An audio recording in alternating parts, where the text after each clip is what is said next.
In this video, we are going to get to know yung interface ni Photoshop. When we say interface, if you're not sure what that means, is kung ano yung mga yung itsura niya. Okay? Kung saan ba kiniklik, saan ba hanapin mga tools, mga menus, mga functions. Alright? So, para makapunta tayo dun sa mismong workspace, kung tawagin, kung saan tayo mag-work, kailangan lang natin na magbukas ng document or mag-create ng bagong document.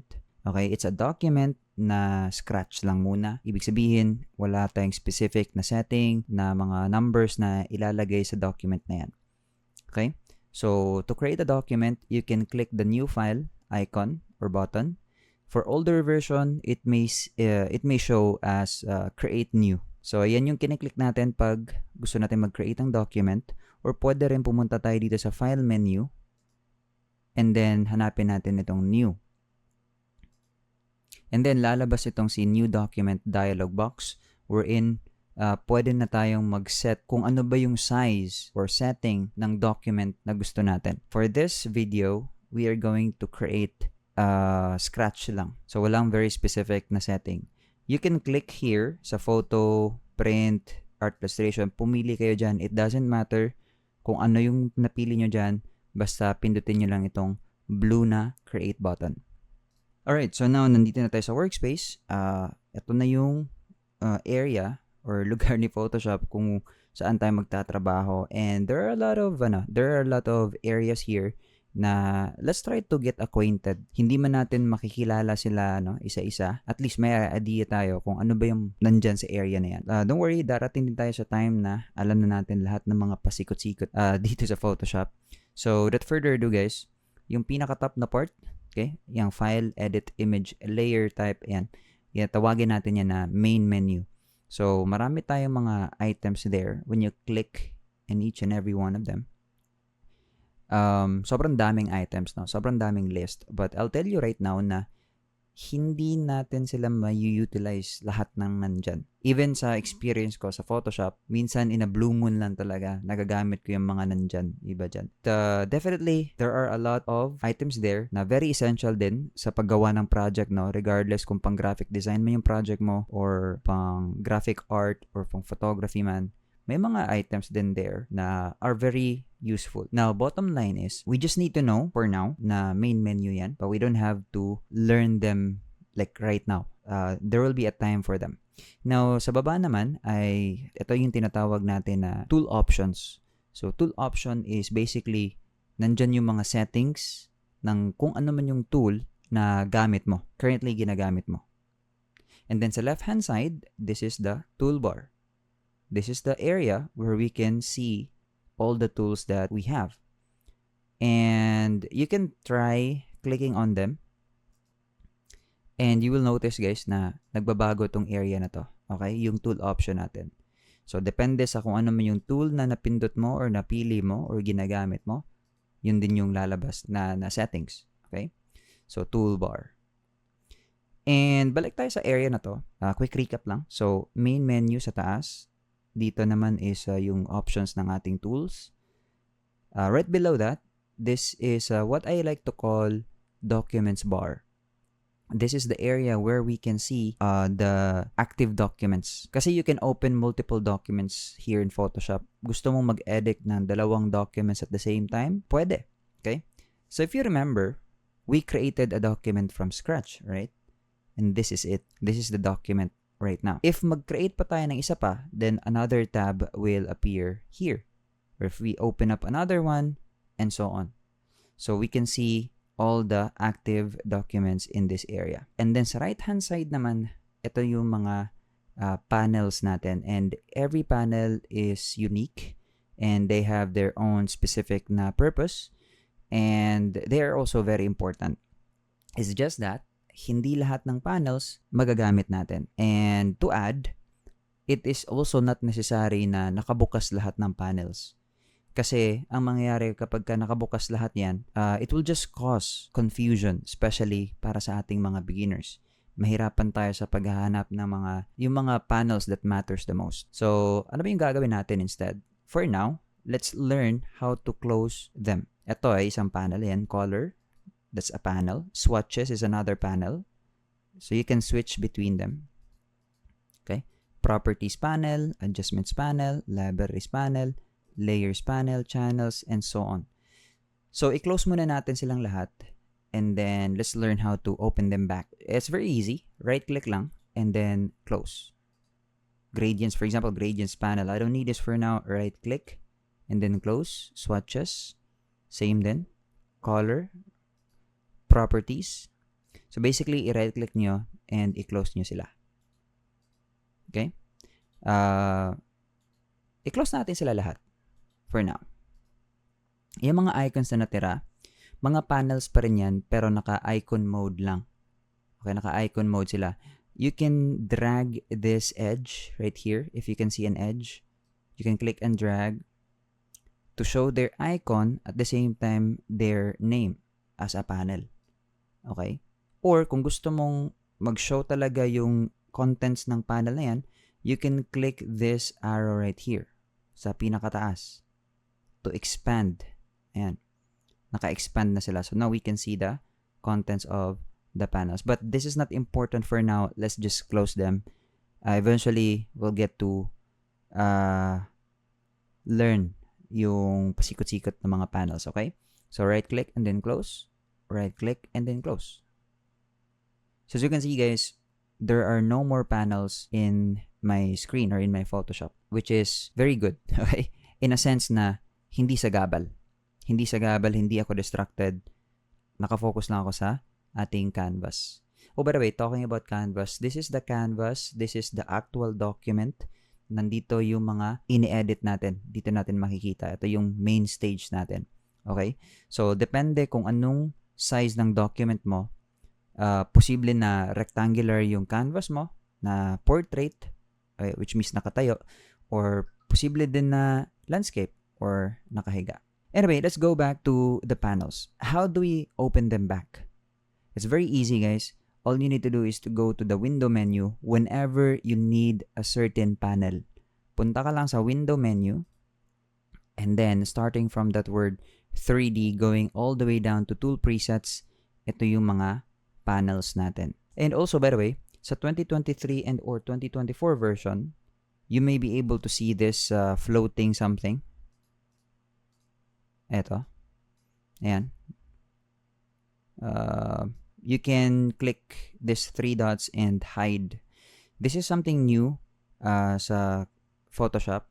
It's another addition. Sometimes it is very convenient, but to me lang, most of the time, it is inconvenient and sagabal. It's called contextual taskbar. So for now, we are going to disable that. Balik lang tayo dito sa window menu. And then, ayan, contextual taskbar. I like to have it unchecked. But you can definitely leave it checked, guys, if you want to. And yeah, going back. So ito yung mga panels natin. 3D, going back down to tool presets. And then itong options tsaka tools. Itong tools, ito yung toolbar. If you don't want to see your toolbar, you can uncheck that. If you don't want to see the tool options, you can also uncheck that. Okay? But by default, it is recommended to have them both checked. The most important panel dito sa Photoshop, guys, na palagi nakabukas dapat is itong si layers panel. So let's click that, layers here. And the layers panel will open up itself. And one more thing about panels. Magbukas pa tayo ng isa pa. I will open up, let's just say, properties panel. So I'm gonna go to window menu and then I will look for properties. So both panels are stacked with each other. So yung properties panel is nakapatong siya sa layers panel. You can have them arranged like this, but you can also detach them and reattach them whenever you want. So to do that, click and drag lang. Click and drag any panel, and then you can move it around like that. You can also attach this sa left side, dito sa toolbar, kung gusto mo. Okay? You can click and drag and dahan-dahan mo lang siya idikit dun sa edge hanggang sa may lumabas na blue. like this. Tapos bitawan mo yung mouse mo at didikit na siya dyan. And you can definitely always detach them if you want to. How I like to rearrange my panel, guys, is that yung layers panel walang nakapatong or hindi siya nakapatong. Okay? Like, the layers panel, in my preference, mag-isa lang siya dapat. What I'm saying is, ayoko na may nakapatong na panel on top of my layers panel. Ayoko din na nakapatong siya on another panel. Okay? I want my layers panel to be on its own talaga. Kitang-kita ko yung buong space. Kasi, the reason for that, dadami yung mga layers natin, which we are going to find out later on. And mahirapan tayo ba sa paghanap ng layer kasi sobrang liit na ng area. But that will make sense sa actual na later on. Basta guys, that's how you open up or close a particular panel. Alright?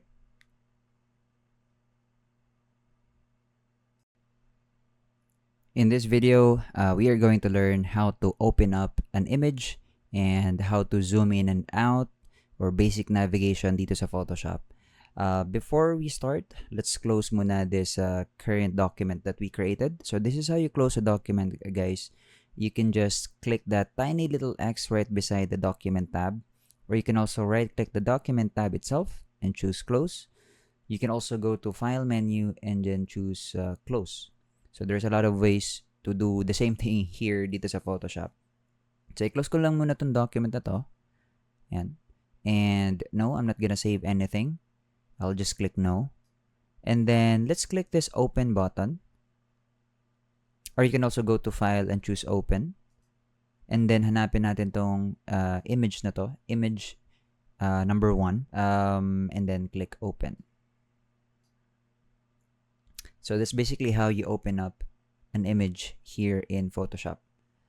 And how do we zoom in and zoom out? So there's a lot of ways, guys. You can use the zoom tool, which can be found here sa toolbar, yung parang search or magnifying glass na icon. You can click that. And then you have options here sa taas, whether to zoom in or to zoom out. Okay? So kapag ito yung kinlik mo, yung zoom in, yung may plus sign na maliit, pag kinlik mo yung canvas, mag-zoom in ka doon. Pag minus sign naman, yung pinili mo, of course, mag-zoom out siya. But this is not how how most users use to zoom in and out. Meron actually yung fastest way. And here's how you zoom in and out the fastest way. If you are a Windows user, you press and hold Alt. If Mac user ka naman, it's gonna be the Options key. So you press and hold Alt, and then using your mouse wheel, yung parang pang-scroll mo ba, yung nasa gitna ng mouse mo, you zoom in by scrolling forward and backwards naman to zoom out. Okay? One more time. So you press and hold Alt, and then scroll forward to zoom in and backwards to zoom out.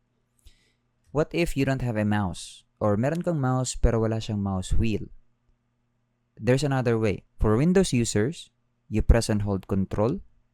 For Mac user naman, you press and hold Command. So you press and hold Control, and then sa keyboard nyo, hanapin nyo yung plus sign and minus sign or symbols to zoom in and or zoom out. Okay? There's another way also.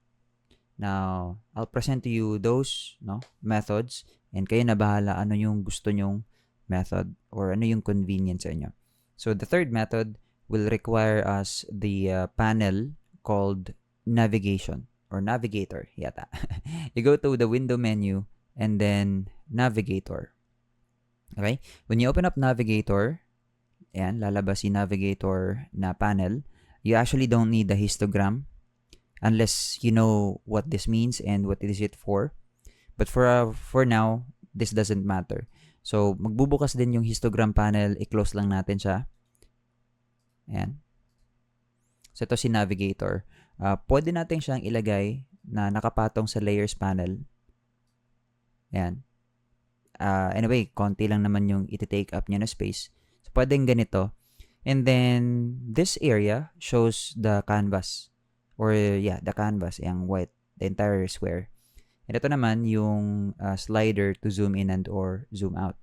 So you slide it to the left to zoom out, and to the right naman to zoom in. And if you notice, okay, here sa panel na to, may red na square. That red square represents the view in your screen, in the canvas screen.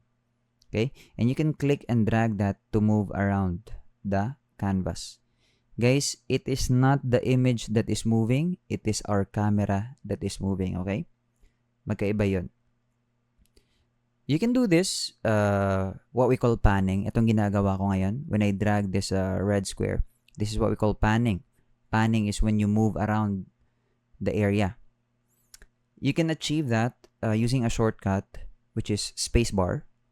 By pressing and holding spacebar, you activate the pan mode or pan tool. Okay? So you press and hold spacebar, and then you click and drag the canvas area. Okay? Para saan ba to? Anong purpose niya? Kasi sometimes kailangan natin mag-zoom in to work on a specific area. And then kung gusto natin pumunta dun sa lower part, imbis na mag-zoom out tayo tapos mag-zoom in ulit, magpapan na lang tayo. You press and hold spacebar, click and drag, like that. Okay? That's what we call panning. So, those are very important navigation tools or functions when learning Photoshop. Kasi, we will be zooming in, zooming out, and panning around a lot. Alright? See you on the next video.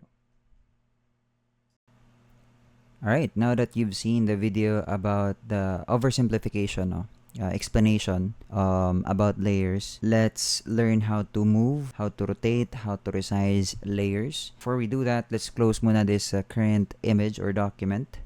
So, click lang natin tong maliit na X, or pwede ring i-right click natin yung document tab, tapos choose close. And then, click natin tong open button, or pwede rin pumunta tayo sa file menu, tapos hanapin natin open. And then, hanapin natin yung PSD file. PSD stands for Photoshop document that I have prepared. Ayan yung practice number 1. So, click lang natin, open. And this is gonna be the practice document. If you look at the right side, sa layers panel natin, we have how many layers? We have 3, namely the man layer, the sunglass layer, and the face mask layer. So, if you notice guys, nagbabago yung color niya. Yan yung ibig sabihin niyan is naka-highlight or selected yung layer na yan. Okay? Kapag walang highlight na ganito, ibig sabihin there is no layer selected. Now, before we proceed with moving layers and rotating, resizing them, let's get to know muna or see how they look like. There are a lot of layers here in Photoshop guys, as mentioned dun sa video. We're gonna get to know them as we move along. But for now, ito lang muna yung basic. So, meron silang names. Okay, man, sunglasses, face mask. You can change the name anytime you want, however you want. Just double click, and then backspace. Type in the new name. Mask. Black mask. And just press enter to confirm. Okay? So, very easy, very simple. Double click mo lang yung name na gusto mong baguhin, and then type in the new name. Alright? And ito naman, ito yung thumbnail. Thumbnail or indicator kung ano yung, or also icon. This is for us to determine kung anong klaseng layer yan. Okay? As mentioned, there's a lot of layers. This one in particular is called Smart Object type of layer. And sa left-hand side, itong mata, this is the visibility indicator. Ibig sabihin, active at visible yung layer. You can click that eye indicator to turn off that layer to make it invisible. Let's do the same here.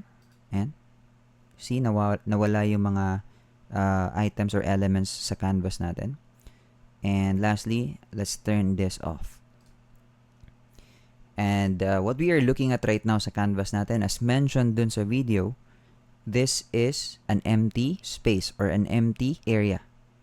In other words, there are no pixels or visible pixels in this entire area right now. Why are there no pixels? Because we turned off the layers that contained the pixels. Let's turn on yung mask. Now the mask element appeared. This element represents this layer. In other words, these are the pixels of this layer. If you zoom in, press and hold Alt and scroll forward, zoom in so much, we will start to see those boxes. These are the pixels. Okay? And sino may-ari ng mga pixels na to? It is the mask layer. Okay? And if we turn on the sunglass naman, yan yung pixels ng ating sunglass layer. And if we turn on the man layer naman, ito yung mga pixels ng man layer natin. And it's occupying the entire canvas. Right now, let's learn how to move the layers, how to move the elements or the pixels. Using the move tool, which can be found here sa toolbar natin. So first, the shortcut pala ng move tool, guys, very important, is letter V. V as in Victor or Victory or Visayas. Using the move tool, you can just click any pixels and then you can drag them around. So now I'm able to move the pixels of the mask layer. If I click the sunglass, I'm also able to move the sunglass layer. Meron pang isa pang purpose ng move tool. So yung move tool, yan yung name niya, pang move. But it can also be used to select layers. For example, you have so many layers in your layers panel and you don't know which layer this piece of element belongs to. All you need to do is to use the move tool and click that element and it will highlight itself sa layer panel mo. So nung kinlik ko yung sunglass, nag-highlight din yung sunglass layer. So that tells me na, okay, itong element pala na to is the sunglass layer. Ano naman siya? Itong face mask. If I click that, it also highlighted the mask layer. So isa din yan sa purpose ng move tool. To move elements or to move layers and also use to select the elements or the layers. Coach, hindi nagmo-move yung ibang elements. I'm able to move the sunglass, but I'm not able to move the face mask and the other elements. You have to make sure that you select the move tool and then the auto select is also checked. Okay? By default, it is already checked. But in case na hindi siya naka-check, ito yung mangyayari. Kahit anong pindot ko sa face mask, kahit anong pindot ko sa man layer, only the sunglass is moving. Why? Because that is the only layer selected. Ibig sabihin, kahit ano pa yung i-click ko dyan, only what is selected will be moved. Another example or another try or demonstration. If I select the mask layer, kahit i-click ko yung sunglass dito sa canvas, yung face mask pa rin yung magmo-move. Kahit i-click ko tong tao, yung face mask pa rin yung magmo-move. Regardless kung saan ako magkiklik. Kasi, siya yung selected. Alright? So, by default, naka-check yung auto-select. So, have it checked, guys. So, whenever you click any element, automatically magmo-move sila at masaselect sila. Okay? Now, let's learn how to rotate and or resize. The first step na gagawin natin is to determine which layer or element we want to resize or rotate. If you want to resize the mask, make sure it's the mask layer that is selected. And then, you press and hold Control T or Command T. After pressing Control T or Command T, a box around the pixels of that layer will show up like this. Okay? Ito yung, kung tawagin natin, is transform controls. And you can click and drag yung mga corners to resize the pixels inside that box. Okay? There. To rotate naman, simply move the mouse outside the box. Dun ka mag-click and drag sa labas nitong box na to. Huwag sa loob. Kasi kapag sa loob ka mag-click and drag, ang mangyayari lang is mag-move lang yung mismong pixels or layer. So, dun ka sa labas, mag-click and drag if you want to rotate. Okay? If you have a change of mind, kung ayaw mo palang i-resize, you just press escape or click this stop icon sa taas or just escape na lang to cancel what you were trying to do. Coach, walang lumalabas when I press Ctrl T. I followed naman the steps. Well, if walang lumalabas when you press Ctrl T, you did not follow the step. When I press Ctrl T, nothing happens or nothing showed up. Why? Because Photoshop don't know which layer I'm trying to resize because there's no layer selected. So again, you have to make sure that you select the layer na you want to adjust or resize.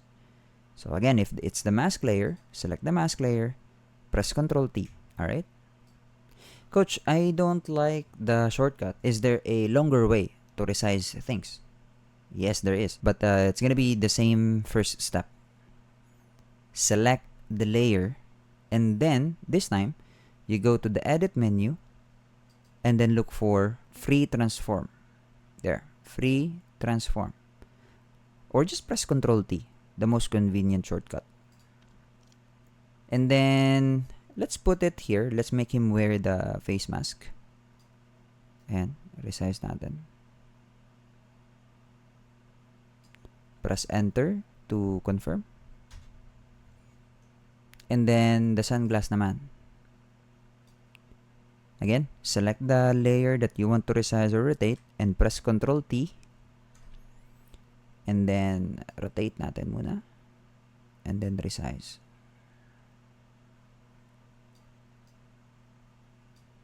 Oops, I think it's too big. So, let me resize it properly. And rotate also. If you're satisfied, just press enter to confirm. So that's basically how you resize and or rotate the layers. See you on the next video. Next lesson will be basic adjustment tools. And we are going to open up another document. But before we do, i-close muna natin itong current document natin. So by now, you should already know how to close a document, right? So when we close this one, Photoshop will ask this particular question. Save changes to the Adobe Photoshop document and then the name of the document before closing. If you click yes, what will happen? And if you click no, what will happen? So, balik muna tayo sa thought or sa point before we open this document. Diba? This is an existing document. Hindi nyo to ginawa. It existed already. Ang ginawa lang natin is binuksan natin siya. So, ano ba yung itsura nitong document na to when we first opened it? Yung face mask, nandyan ba siya kanina? Yung sunglass, nandyan ba siya kanina? So, kapag kinlose natin to and i-click natin yes, whatever we did sa document na to will be saved. Ibig sabihin, the next time na bubuksan natin tong document na to, ito na yung bago niyang itsura. Okay? If you click no, ibig sabihin, lahat ng mga binago, ginawa, inad natin sa document na to will be discarded. Ibig sabihin, hindi sila masisave. So the next time we open this document, it will look like as if walang nagbago. Alright? So for now, I'm gonna click no, but you guys can definitely click yes if you wanted to. It doesn't really matter sa document na to. Then let's click this open button and open up practice number 2 and click open. Alright, so a couple of things that you will notice guys pag bukas nyo tong document na to is that sa right hand side we have how many layers? We have 4. Hue saturation, vibrance and saturation, levels, at saka brightness and contrast. Another thing is that only 2 layers are active or naka-on. For now, let's turn off levels na layer so that we can see the brightness and contrast layer sa ating canvas. Okay? Natatabunan kasi nitong levels yung canvas. So, itong levels layer. Let's close this one muna or turn off. Okay? And don't forget to also select the brightness and contrast na layer. So, basic adjustment tools. Ano ba yun? And where can we find them? So, you can go to the image menu and then look for adjustments. These are the basic adjustment tools. Okay, I like to call them basic adjustments or pwede rin siyang tawagin na direct adjustments. It's basically adjustments that you can apply onto a single layer. You cannot apply them onto multiple layers at the same time. So, paisa-isa lang. That's why I call it also direct adjustment. Anyway, so ano ba yun sila? So, meron na silang names, And I think somehow self-explanatory na siguro to. But if you're not sure what they mean, so brightness and contrast. So, itong adjustment na to can be used to apply adjustments sa brightness at saka sa contrast ng ating layer selected. Or if we choose vibrance or itong hue saturation, pang-adjust sa hue or colors. In short, guys, ito. Naka-section na sila. Okay? Section 1, Section 2. Itong first section, itong apat na to, are adjustment for brightness. So, they shared common denominator na brightness. They adjust the brightness of our pixels in different or unique ways. Second section naman, itong vibrance, hue, saturation, ito sila. Ito naman ay para sa mga colors. Okay? So, we have adjustments for brightness and adjustments for colors. Yung way of adjusting lang yung pinagkaiba nila. Okay? And the rest of them sa baba, they are somewhat non-essential for beginners. So, we're not gonna tackle or touch them. But magagamit natin yung iba dyan sa mga future projects natin. May mga specific kasi na mga techniques or methods that we may need to use one of them. Okay? So for now, let's focus muna dito sa brightness contrast. Pag-click nyo ng brightness contrast, guys, lalabas itong si brightness contrast dialog box and we have two sliders, si brightness at saka si contrast. Now, make sure that the preview is checked so that we can see what's gonna happen or what's going on when we finally adjust the sliders. So, most of the time, yung mga sliders, classmates or guys, ay nasa gitna. Ibig sabihin, neutral. When you slide any slider to the left, most of the time, it means reduce the effect. To the right naman, it is to increase the effect of the said adjustment. So, for example, ito si brightness. If I click and drag and slide it to the left, you will notice that didilim yung layer natin. Because we reduce the brightness, pinadilim natin. Okay? If we slide it to the right naman, it will also increase. So, very straightforward, guys. Basic na adjustment para sa brightness. And ano naman tong contrast? So, contrast, guys, if you try to look it up sa internet, well, depends na lang siguro sa source, kung anong website or dictionary yung inopen nyo. Ang ibig sabihin ng contrast is difference. And when you slide it to the left, it means to reduce the difference. If you slide it to the right, it will increase the difference. Anong difference ba yung pinag-uusapan natin? The difference between brightness and darkness. If you notice, our canvas composed of different colors, different brightness. We have red pixels, oranges, blues, white, grays, black. If we adjust the contrast, if we slide it to the left, ibig sabihin, lahat ng bright pixels will tend to darken down a little bit, while the dark pixels will try to brighten up. So, magmi-meet halfway sila kumbaga. So, kukonti yung difference nila. If we slide it naman to the right, lalaki yung difference. So, ibig sabihin, lahat ng mga dark pixels will get even darker and yung mga bright pixels naman will get even brighter. So, mas lalaki yung difference nila when we increase the contrast. So, when do we use that? When can we usually utilize contrast? Well, that depends. Most of the time, you will be adding contrast if you want a more dramatic, no, na kind of effect sa composition mo or sa project mo or sa image mo. If you decrease naman contrast, well, meron din siyang artistic na vibe.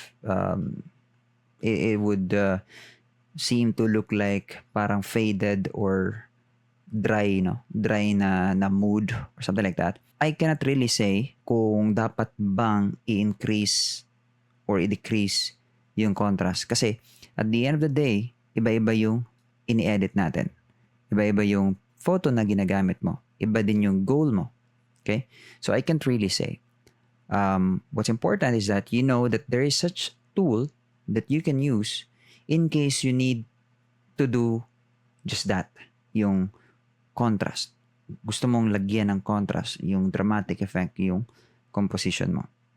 Okay? So, brightness and contrast slider. So, very basic na tool. I'm gonna hit cancel, guys, and let's proceed with the next adjustment tool, which is levels. And also, i-turn on na natin this time itong levels na layer. And let's also, don't forget, let's also select that layer as well. And then let's go to image adjustments. If you remember, I mentioned kanina that this section have similarity. They adjust brightness. Okay? So ito si brightness contrast, what we just talked about kanina, does the same thing na itong compared dito sa levels. It's just that itong si levels have more options. So when you open up levels, ito yung itsura niya. There are a lot of things, there are a lot of items here, but guys, very easy, very simple lang talaga to. All we need to focus muna for now is yung 5 main sliders. We have the first one, the first set of sliders. Ito.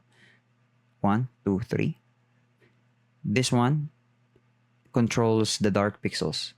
Ibig sabihin, lahat ng dark pixels in this layer or in this image will get even darker if we manipulate this one. Okay? So, yung dark lang yung minamanipulate niya, not the bright pixels. If gusto mo i-manipulate yung bright pixels, yung sa kabila naman o yung opposite side. So, this one controls the bright pixels. And this one naman is yung in-between. Yung katamtaman lang na brightness. At yun yung mga kinokontrol niya. And you can slide it left and right. Ayan. Now, when do you usually use this or utilize this? Compared dun sa brightness and contrast, guys, you only have 2 options. Either to increase the brightness of all the pixels or to decrease the brightness of all the pixels. Okay?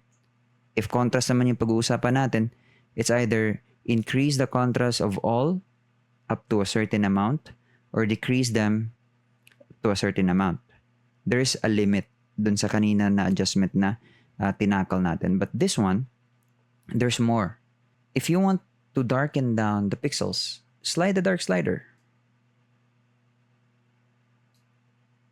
If that's the only thing that you need, then just click OK. If you think you also need to brighten up the pixels, yung mga bright pixels, you can slide the opposite slider, like this. What you just did, or what we just did, basically is add contrast. Remember contrast, the difference? If we add contrast, we are going to increase the difference. So, mas malaki na yung difference ng darks versus bright pixels. Just by sliding both slider. We added contrast. Okay? And then, yeah, that's basically how I utilize this one. And then, ito naman, yung middle point or middle slider, ayan yung pinaka-last ko na ini-slide just to see if baka mas maganda kung i-slide pa siya sa right or sa left. Okay? Kumbaga, this is just to see or check if pwede pa natin i-tone down yung transition or yung balance ng contrast. Basta ito yung last na ina-adjust ko. But then again, I really cannot say na dapat hanggang 24 yung dark slider or hanggang 230 yung bright slider. I cannot really say because iba-iba yung images na ini-edit natin. So it's gonna be up to you and up to your best judgment. So let me just put them back right here. And then let's talk about the rest of the sliders sa baba. Ito. So they have a very straightforward na purpose, guys. Itong dark slider, if you slide it to the right, all the pixels, lahat ng pixels, regardless of brightness, lahat sila will be really brightened. And if you like slide it papunta hanggang dun sa dulo, all the pixels will eventually turn white. Okay? Now, there are some cases that you may need this kind of effect. Like, para siyang subtle na background for your poster. Diba? Pwede rin ganyan. If bright yung poster mo. If gusto mo naman dark yung poster mo, yung opposite side naman. Okay? It will just turn all the pixels brightness really, really dark until na maging black sila completely. As I mentioned, kung dark yung poster mo, tapos you need a subtle background, you can utilize this. Okay? Tapos lagyan mo ng text dito, or ano ba yung message mo sa poster, and have this serve as a background. Alright? Like that. Now, meron pa actually itong another purpose. This particular slider right here, itong white na slider to. We can utilize this to add fake shadow or synthetic shadow, which we will be doing soon, okay, as we move along the course. So that's levels adjustment layer. All right, so next we are going to talk about the basic adjustments, the common adjustments na ginagamit natin in order to manipulate or to adjust colors ng ating mga pixels or ng ating image. And to start, i-on muna natin itong si Vibrance and Saturation na layer so that we can see what's inside that layer. And don't forget to select that layer as well. Okay? And then, balik tayo dito sa image and then adjustments. And then this time, hanapin natin itong si Vibrance. Ayan. So, Vibrance. Meron siyang dalawang slider, yung Vibrance mismo at saka Saturation. Ano ba to silang dalawa at what's the difference and how can we utilize them? Now, both of them, guys, have similar function. Both of them can intensify yung tingkad ng colors, but they can also be used to reduce the colors or the intensity of colors. Or in other words, we can use them to make it very colorful, yung pixels, or remove the color from the pixels, like make them grayscale or black and white. Okay. Now, meron man silang similarity but meron din silang malaking difference. And ito si saturation kasi, okay, ini-intensify niya. It will boost the colors of the pixels. All of them. Lahat sila. Wala siyang pinipiling color. So, lahat ng mga colors, binuboost niya. Nagiging mas intense, mas matingkad. However, you wouldn't want to intensify colors so much kasi it will lead to your photo become more OA, if I may able to say that, no? Nagiging OA siya. Yeah, it would look dramatic, medyo juicy siya tignan, but it's not gonna work always. So, if you think, alright, ganito na lang. If yung scenario is, kailangan mong i-boost yung color niya, yeah, you can use saturation, but I will not recommend saturation if it involves something na belongs to nature or something natural in color. Okay? what I'm trying to say is, like, for example, this is a photo of a human, right? We come from nature. Organic tayo. We are natural. And if we intensify the colors, yan, nagbo-boost, tumitingkad. But if we overdo it, nagiging OA or parang nasusunog tuloy. And hindi lang to sa mga portraits nangyayari, guys, no? Pati na rin sa as I mentioned, anything na natural, supposed to be natural looking, like landscapes, sky, forest, ocean, photos of fruits, okay, or vegetables. I will not recommend boosting the colors using saturation. Okay? Kasi if you overdo it, again, as I mentioned, nagiging sabog or magiging sabog siya. So, I would instead recommend using vibrance. Ang difference lang dalawa is that vibrance will boost or intensify the colors intelligently. Hindi po ako nagsabi nun, nandun po yan sa glossary ng Photoshop or ni Adobe na mas intelligent si vibrance kasi it can detect natural colors. So yes, it does boost the colors but not to the point na nagiging sabog siya. Right? So as you can see, this is the before and this is the after boosting with vibrance. Okay? If I uncheck the preview, this is the before and that is the after. If you compare natin dyan sa saturation, this is the before and this is the after boosting it with saturation. Okay? Before and after. Now, yan yung ginagamit ko. I intensify colors first through vibrance. And the only time na siguro na gagamitin ko si saturation if it's not enough. If kulang pa. And if kulang pa, then I will just add just a little bit of saturation. That's the only time that I'll be using that. But of course, at the end of the day, it's gonna be you who will be editing your images or the photos.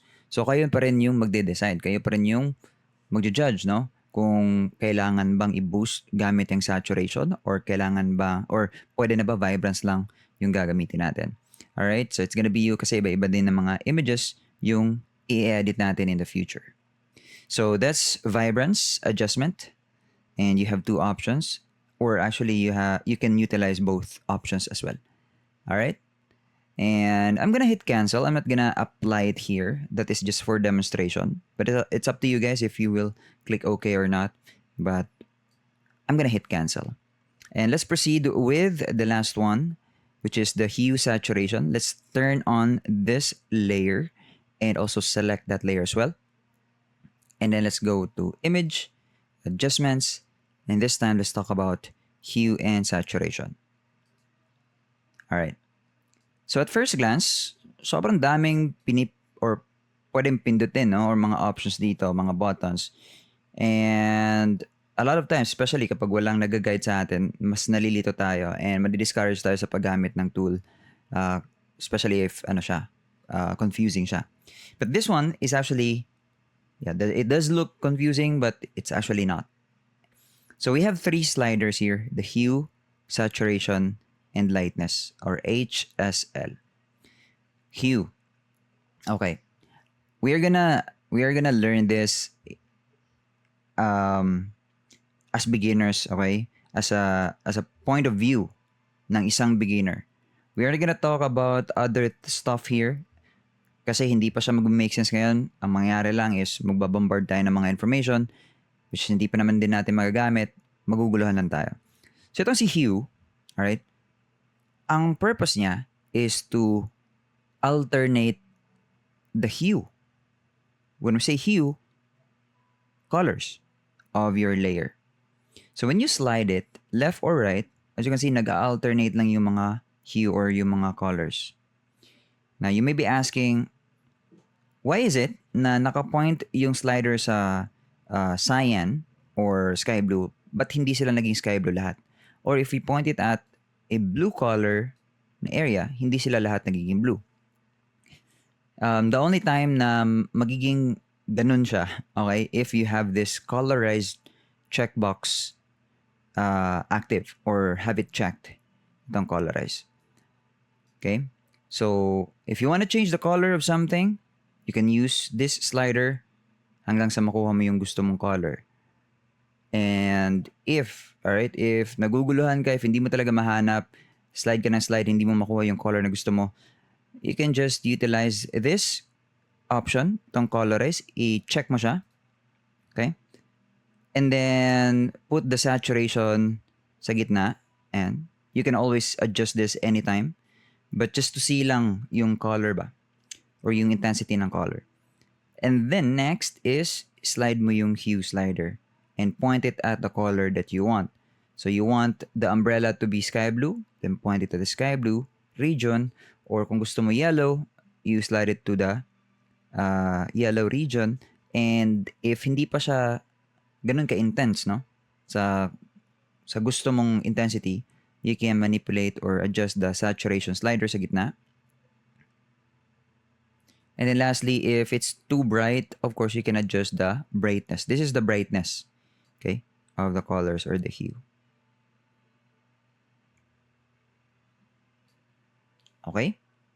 As we move along, we are gonna have some exercises that involves changing color. Gagamitin natin tong si hue saturation. So, mas magiging, mas maging familiar tayo sa tool na to. Right? But generally, ginagamit siya to change colors of anything. Yan yung si hue saturation. Alright? I'll see you sa next na lesson.